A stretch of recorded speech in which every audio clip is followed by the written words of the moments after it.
billing system impairment charge that we took at the end of last year. I don't know if those costs are in that number. It has impacted it somewhat. As Mike says, when we expanded into southeastern Sussex and through Sussex County, we were able to negotiate contracts with customers that actually they were willing to pay greater than our tariff rate to get natural gas service. But they were term contracts, and basically they rolled back to a tariff rate at some point in time. Those contracts probably amount to upwards of $900,000 over the course of time, as far as once they roll off, as far as the margin that they were contributing. They will still be customers of ours, and they'll still be economic customers from this point forward, but they will be on tariff rates. In addition to that, we continue to expend a lot of money for infrastructure as far as non-revenue producing things, So one of the issues, as Mike mentioned, was the amount of money we've spent on bare steel replacement since the last rate case. So we have incurred a significant amount of investment with regard to that and no associated revenue. In addition to that, naturally, we've done a good job, I think a very good job of keeping our cost per customer for our operating expenses at a reasonable level. We started out maybe around $300 on a per customer basis back in 2006. If you look at where we are now, where we're projecting to be at the end of 2015, it's less than a 3% increase on average per year. So we feel good about that, but unfortunately what happens is that as those costs increase, if your rates were built based on a certain amount, then you're going to inevitably start turning down on your return numbers. And finally, I guess the one slide that spoke to the lower consumption per customer is impacting us as well. If you project it in a rate case, and as you establish your rates, that you're going to sell a certain amount of gas at a certain rate, and that consumption decreases, then naturally you're going to be, achieving less of a return. So there are a lot of factors affecting it. It's beginning to kick in on us. There's absolutely no doubt about that. It's indicative, of that in that 12 months ending June. So we'll be looking long and hard at that as we go forward. Thank you. Commissioner Correa? This is an excellent report, and you presented it in a very subdued way, not in a loud way. So you are as good as I saw you in 1980s. One thing you mentioned about comparison is the electricity and transmission loss and everything. Yes. Additional thing is also that electricity loss in the distribution is lot higher than the distribution line loss on the gas also. So yes. You are very, very competitive. And two things stand out very well to me. Is one, that you are the best place to work for last 4 years, to 12, 13, 14, and 15. That puts you right at the level of Google. So you are running this company very, very well. And also your Chamber of Commerce award is excellent. I'm very familiar with the chamber and very active also in a number 2 way. That award is very well thought out and very well, it's very competitive award and what have you. Your employees do excellent job to so many community organizations. The list you have given is very, very impressive. Very impressive. So thank you for being in Dover. And we hope you keep increasing number of employees in Dover.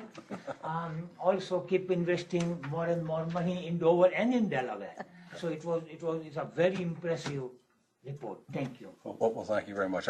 We appreciate being here. It's actually, it's an honor to be here, and also for us, when we talk to people, and we talk to people a lot. We talk more than we work anymore, except maybe Jim. I'm not sure.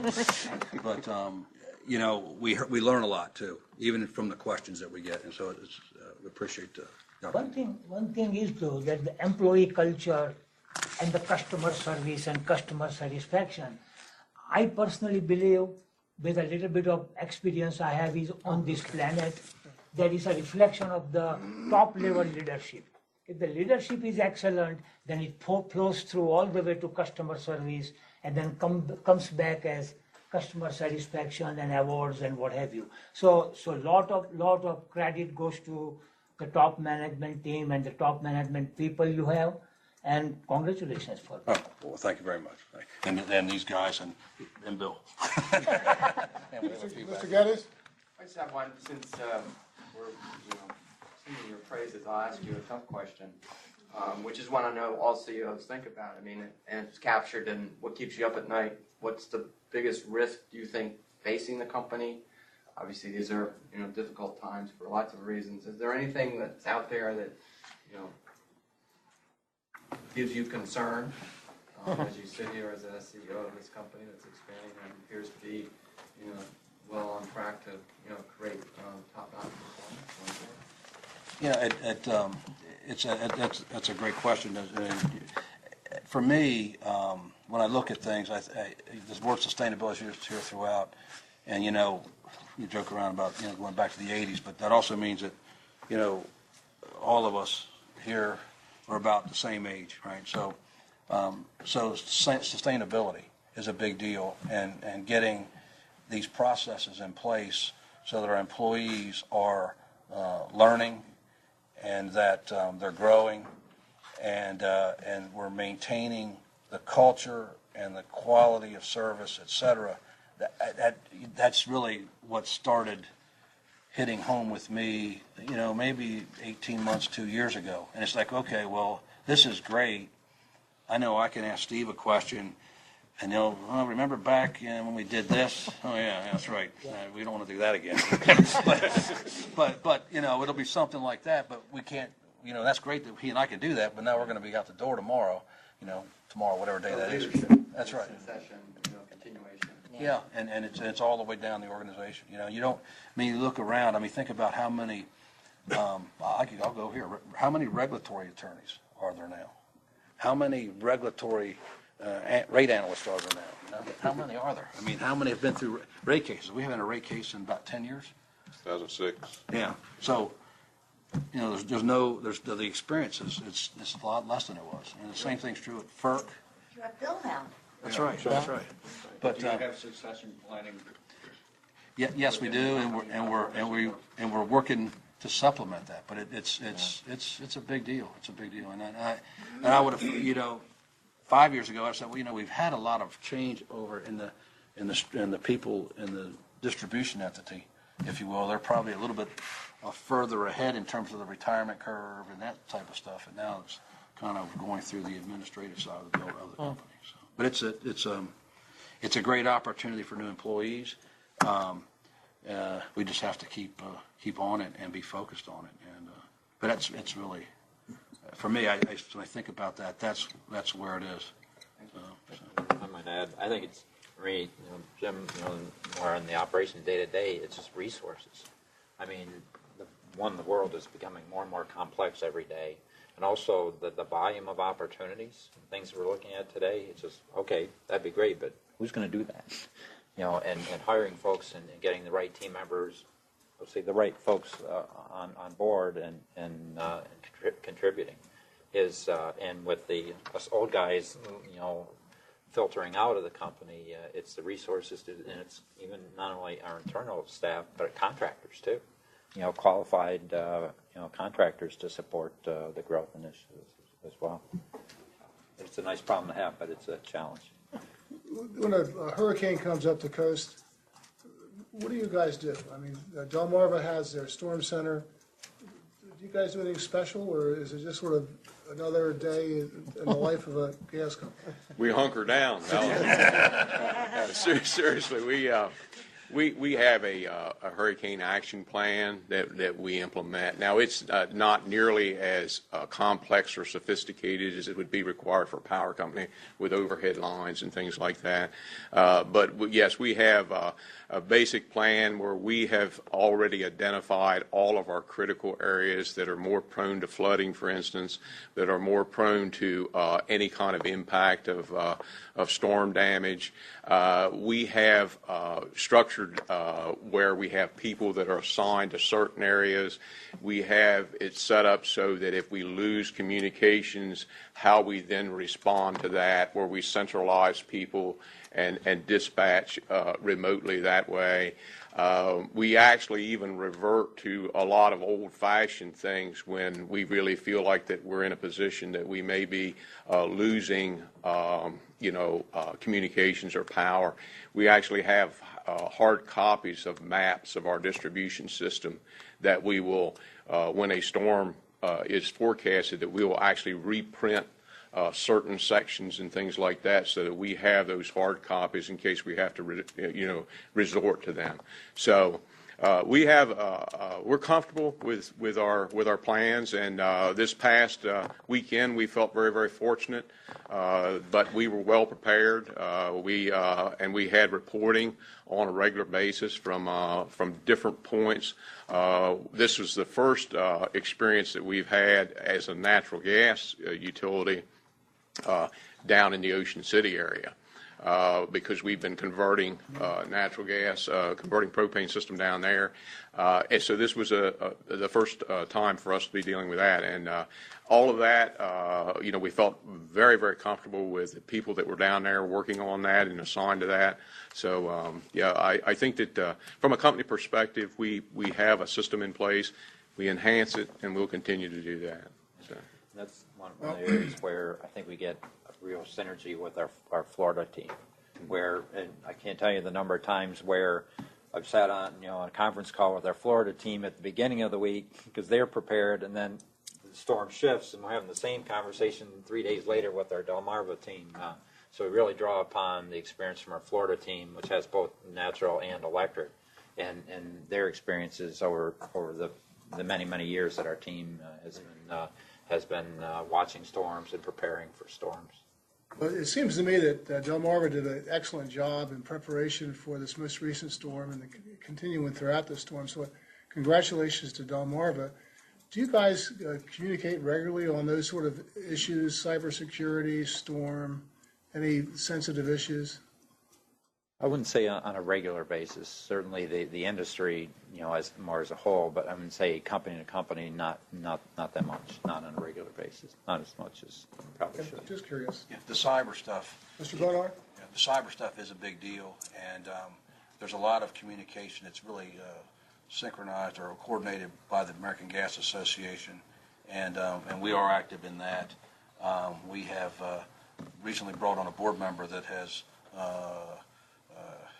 a big data operation, if you will, on the peninsula, and so we're strengthening ourselves there. We're not where we want to be by any means, but we are taking that seriously. We have that interstate pipeline, right? The refinery sits on it, power plant sit on it. We need to be on top of the cyber stuff. Mr. Bonar? Thank you, Mr. Chairman. You mentioned in your report that you've looked at 605 Bay Road inside the city limits, I hope. And it's Yeah. it's right adjacent to the county. And you mentioned that you begin construction of the new complex in 2016. What's the timeline for getting it finished and open? Probably a year after year in construction. It's a little preliminary to say, Dave, but our projection, our hope is in 2017, that we will be in there in 18 months. Yeah, 18 months or so. Yeah, the mid 2017, so maybe 20 months, something like that is our target at this point. We have selected our architectural folks and our construction management folks. A lot of introductory stuff is just going on. As a matter of fact, some of that will be going on next week. So those things will start coming together. But it will take, we fully envision it may take 9 months to really start getting anything, really moving on the ground. Well, Ms. Iori. Thank you, Chair Winslow. Now, okay, you've given us notice that you're coming in for a rate case. It's been pushed back to the end of October now. This new property that you purchased, is that going to be in rate base in this case? It's, there may be some of the land, I think, as we go through, we'll have to work through where that will be.